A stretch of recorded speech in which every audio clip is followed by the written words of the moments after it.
What is this shift? Okay, ready, set, go. Ready, set, go.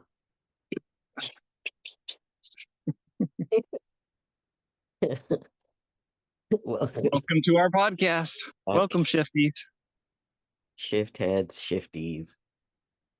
Welcome, shift hip. Welcome. Prepare to be shifted. Yeah.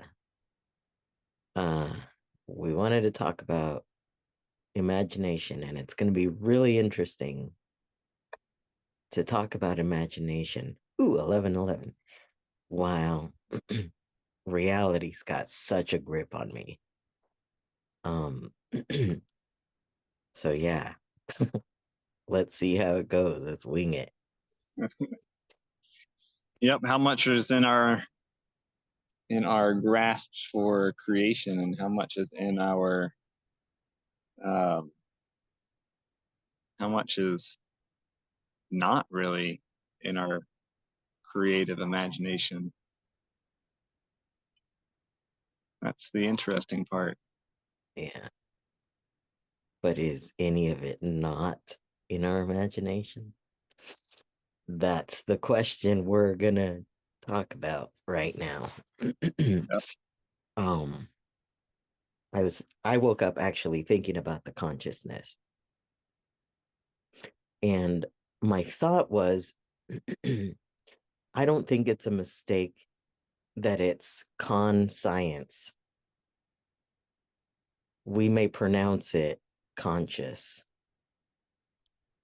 but it's like the science of conning oneself into believing that what you feel and what you experience is reality.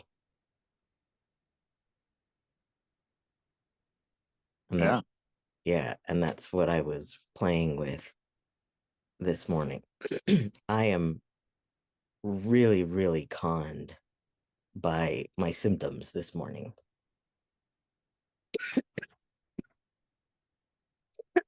And probably all week. Right? And there's a reason that I have conned myself, and I'm looking into like diligently. I'm going as deep as I can. Like, why do I believe this? Why why am I so convinced? If I know that my imagination says how things are gonna go, why have I bought into this? So that's been my inquiry for a few months now. Yeah. In working through these symptoms, right?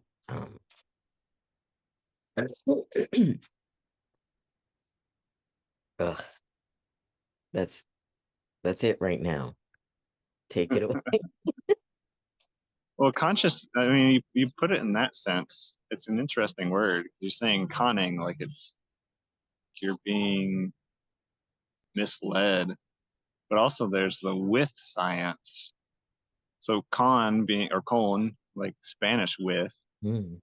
Um, so it's an interesting thought. But I agree what you're saying here, because I've had that same question of like being conned or misled, almost brainwashed is kind of the feeling that I feel like by culture, by the need to have a steady income job, to provide for a certain lifestyle, to live a certain way, marriage, or um, just this cultural lifestyle, that ideation that we have inside of us, um, for what we pursue and what we try to attain and the things that we try to put into our life.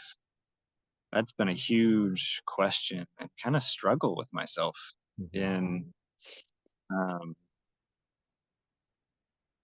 in a lot of, probably the past few years.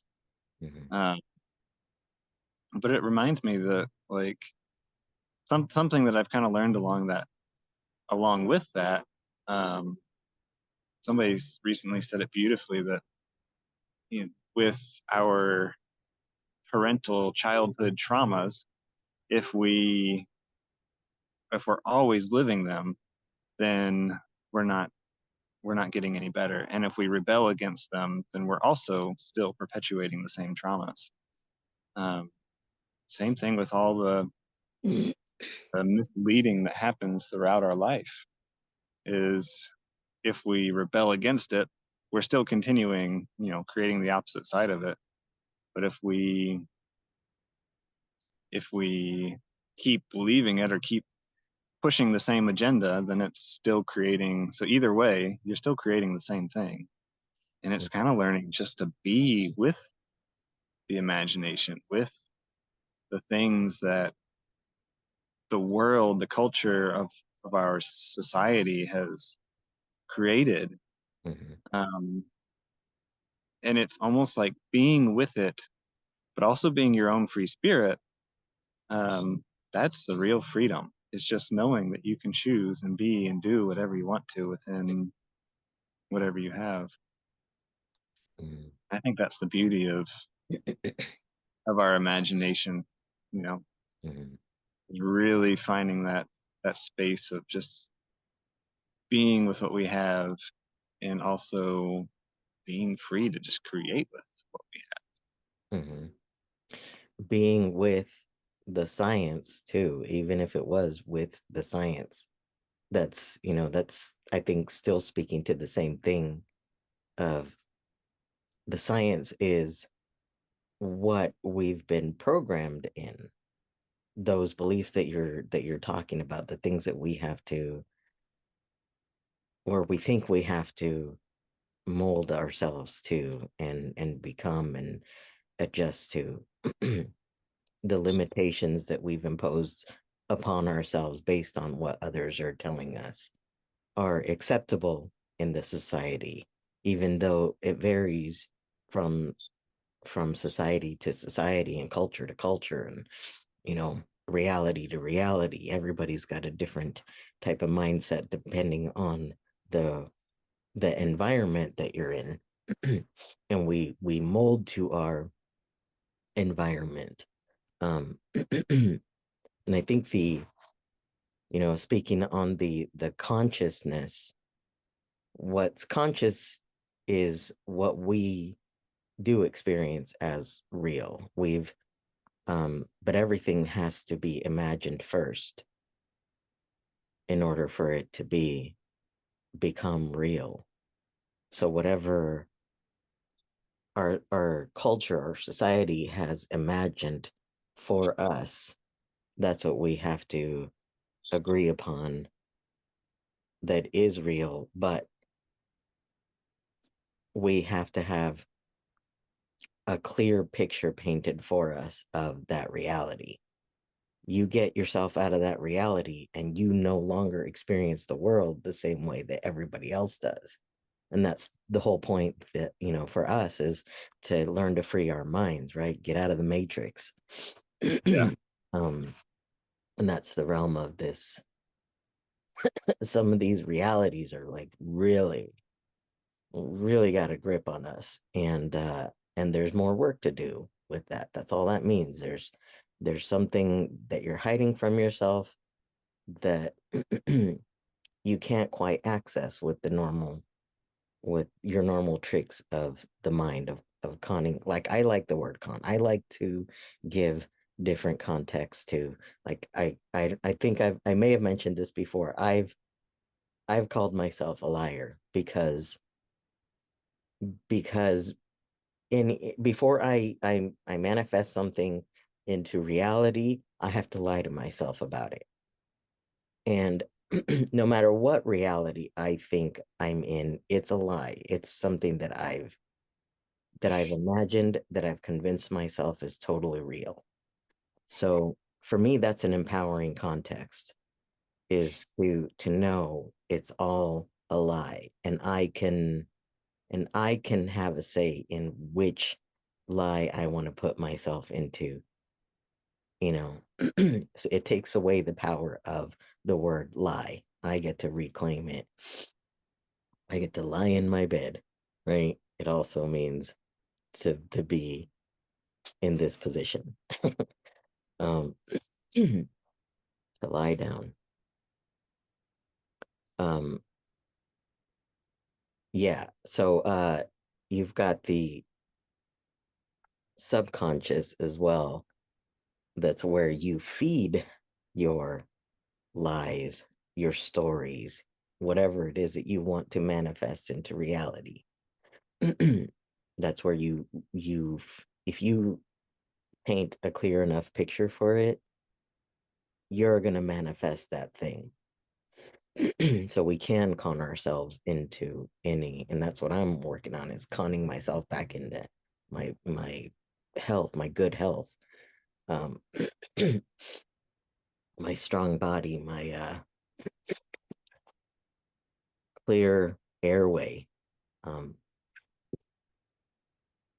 and being able to run in the mountains and play soccer, right?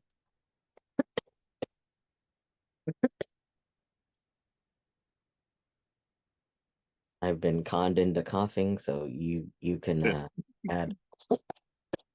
I think it's an interesting thought too, because with every, like, all lies are also truth, same, Yeah. because they are just as real as we make them to be. Every lie has its own truth because it exists. It was created. Um, and I think that's a beautiful thing to look at too, is that all things are true. And I always look at truth as just that which exists. If it exists, then it is true. And maybe it has varying levels of truth or varying levels of reality, varying levels of existence. Um, all these deer are just hanging out today. They keep looking at me and snorting and waving their tails. They Um, be invited on. yeah. Yeah. Just over there hanging out. You don't like me moving.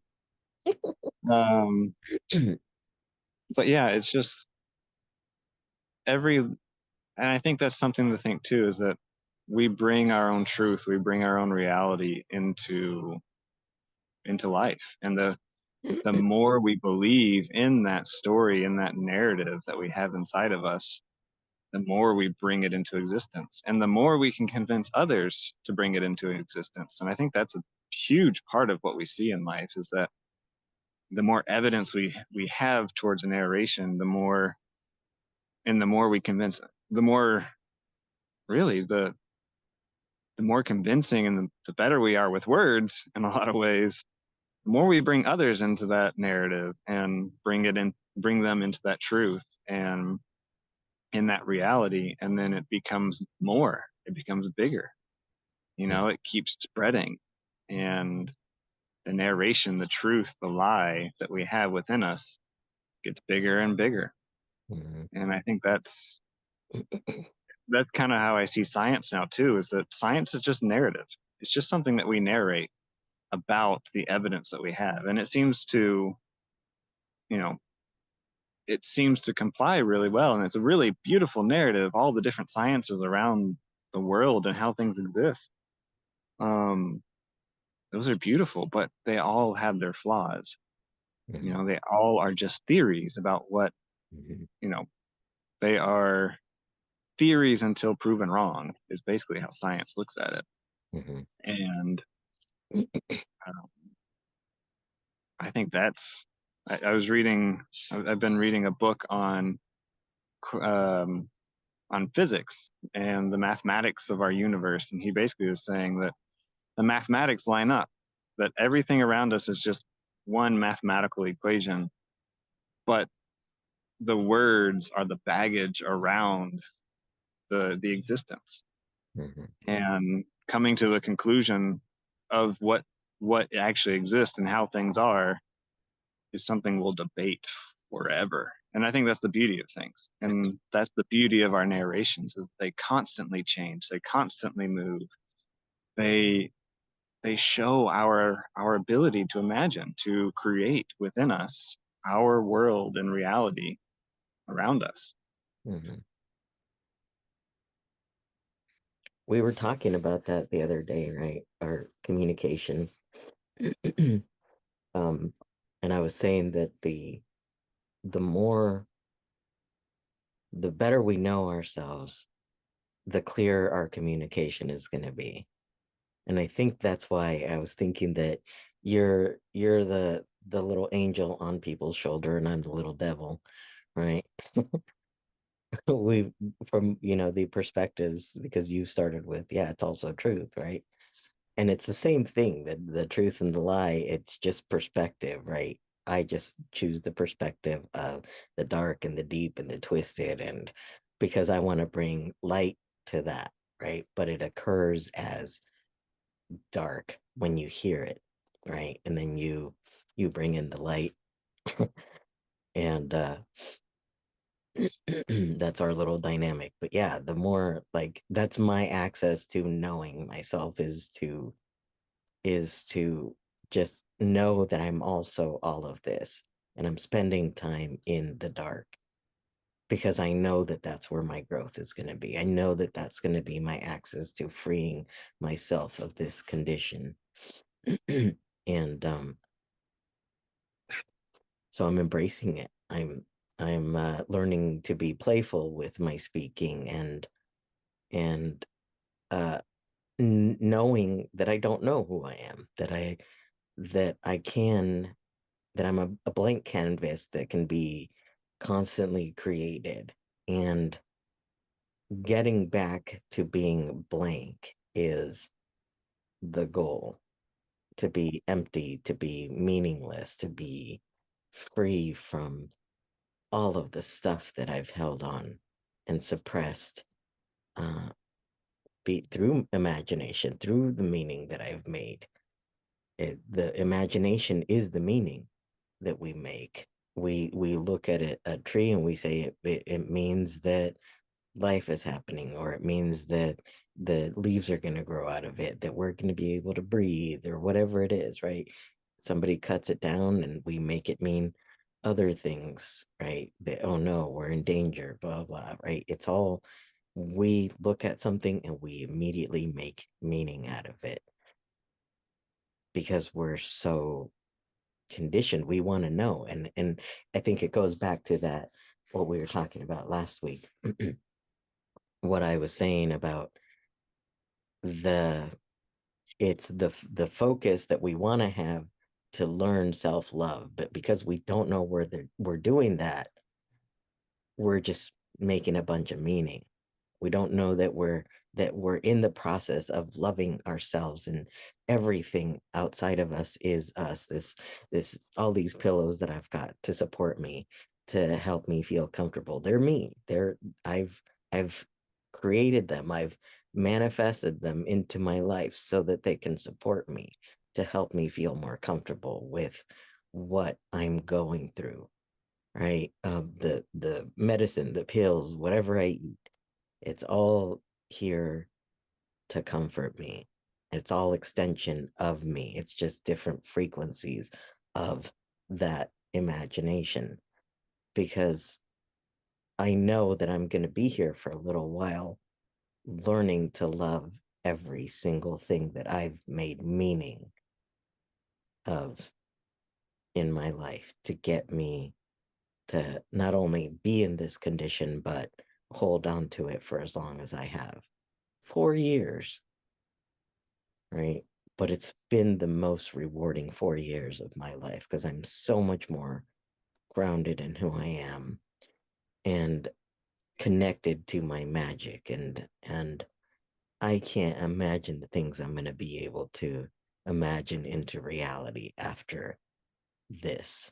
And I know it's all an answer to what I imagined one day years ago, right? That was such a far jump from where I was, that I needed to go through this stuff to grow into the I dream big. I dream of impossible things. So this is my access to those impossible things. I've got to believe in myself and know that that I can manifest these things, that there really is no, like, if I could have believed it from there, and completely gone into that consciousness immediately, I wouldn't have needed all of this, right?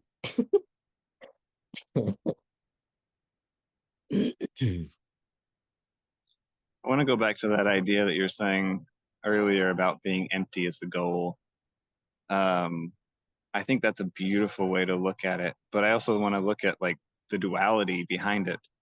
That being empty also allows you to be more full. It allows you to receive more. Mhm. Um, and I want to go back to this idea of narration and structure, because the more narration we have, the more structure we have behind our mind, and those structures, in a lot of ways, create a rigidity in our mind, create a rigidity in our ability to create more around us.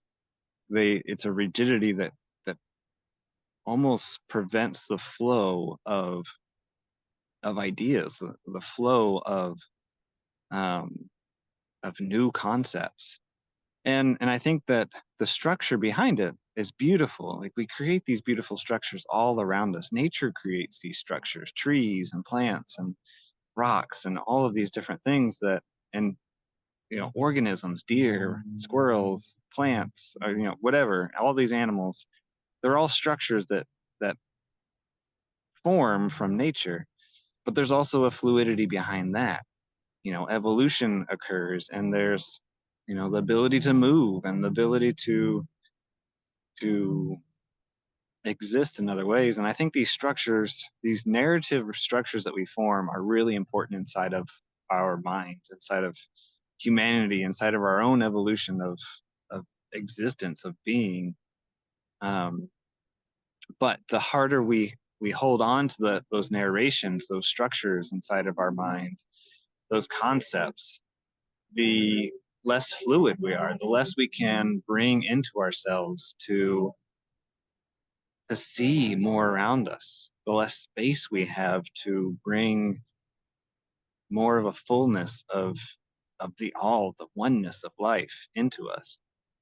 And so I really love that idea that there's a duality to the emptiness, that there's also a fullness that comes from the emptiness that we create inside of ourselves. And I think the more we look at other people's narrations and accept them as truth, as well as maybe a lie, um, holding that duality as well, that they are narrations and imaginations and creations of others, but they also hold their own truth. They hold their own existence. Uh, we get to see so much more beauty in the world, so many more. We can tie things together better. We can have more flexibility to be in the oneness of life. Mhm. And that's just a cool, that's what drives me these days is, can I can I tear down the structures in my mind so that I can continue to bring more of the oneness to who I am and what I am. Mhm. And that's hard, because even there's still structures that I hold on to, Yeah. especially structures around trauma, or just conditioning that my parents have given me throughout the years, that it makes it really hard to break some of the habits of fear that I have, and the way that I see and exist with different people in life. Mhm. Yeah. Um, Getting that we are that duality. Like, if we are everything, we are no thing. Right. It's perfectly said.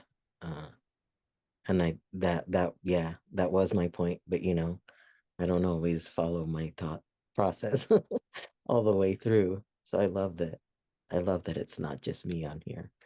I have I have you to complete my thoughts. We are one. We are one. creating creating me is creating you. Yeah, empty and meaningless, everything and nothing.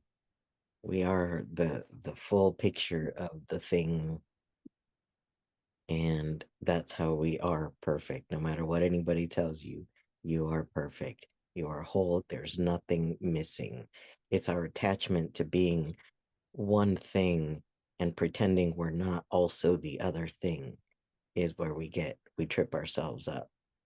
That's where we have conned ourselves into this science of duality. Boom.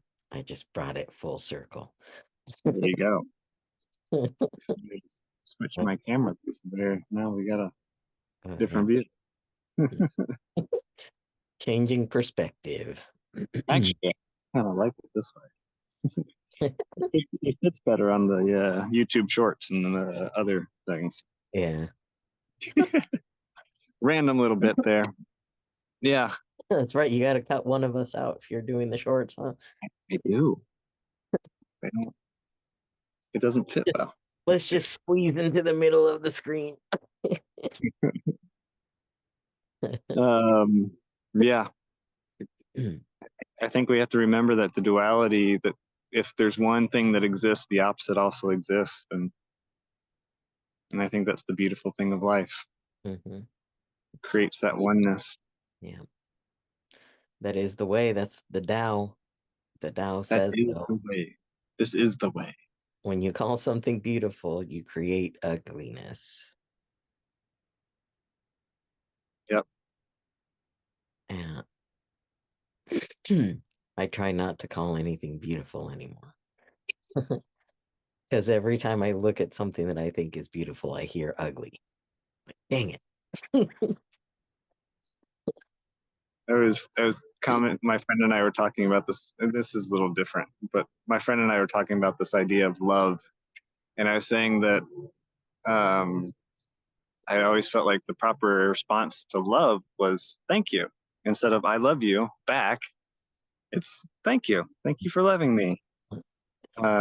Like that to me sounds nicer than like, hey, I have to give you a response that, yes, I love you back. Yeah.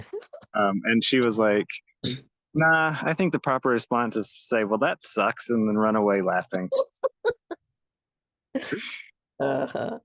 Yeah, they're right. I always just say, I know. Yep. You're right. You are right to love me. Yeah. I don't Yeah. know. Any other ideas? I thought of a whole bunch of other thoughts that I wanted to talk about with imagination, but maybe you summed it up for us. Maybe we're good. What do you think?